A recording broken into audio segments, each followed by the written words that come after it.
브리핑이 있는 저녁 시간입니다. 중요한 사건, 사고 소식을 이현아 기자와 함께 알아보겠습니다. 어서 오십시오. 안녕하십니까. 오늘 첫 소식은 뭡니까? 네, 검찰이 뇌물수수 혐의 등을 받는 유재수 전 부산시 부시장에게요. 구속영장을 청구했습니다. 유 전 부시장의 혐의는 뇌물수수와 수뢰후 부정처사 그리고 청탁금지법 위반 등 총 3가지인데요. 해당 사건 수사 중인 서울 동부지검은 유 전 부시장이 공무원 신분으로 부정한 금품을 수수했을 뿐 아니라 금품을 수수한 다음 그 대가로 직무와 관련된 부정행위까지 했다고 보고 있습니다. 유 전 부시장에 대한 구속영장 실질심사는 오는 27일 진행될 예정입니다.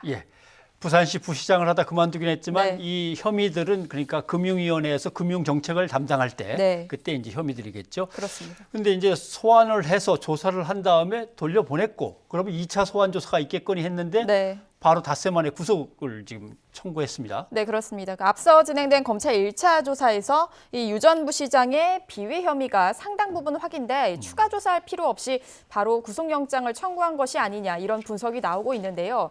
검찰은 지난 21일 유 전 부시장을 피의자 신분으로 소환해서 무려 17시간 넘게 조사를 벌였고요. 이후 3차례 압수수색도 진행이 됐었습니다. 시점적으로 좀 정리를 해보면은 지난달 30일 자산운용사 등 4개 업체, 그리고 지난 4일에 금융위원회와 관련 업체 2곳, 그리고 지난 19일에는 유 전 부시장의 자택과 부산 사무실 등 5곳을 압수수색을 벌였습니다. 네, 그러면 이 수사에서 쟁점이 될 부분들은 어떤 것들입니까? 일단 유 전 부시장의 개인 비리 혐의 부분을 좀 살펴보면요.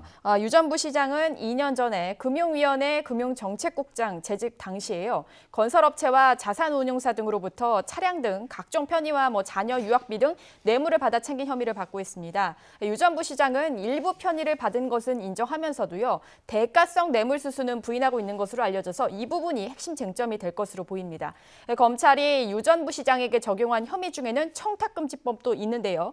이는 김영란법이 시행된 2016년 9월 이후 부정한 금품을 수수한 것으로 보고 있는데 이 또한 혐의가 가볍지 않다고 판단하고 있는 것으로 전해지고 있습니다. 네, 좀 2년 전의 사건인데 그러면 이제 검찰 수사의 진행은 어떻게 됩니까? 일단 유 전 부시장에 대한 신병 처리가 확보가 되면요.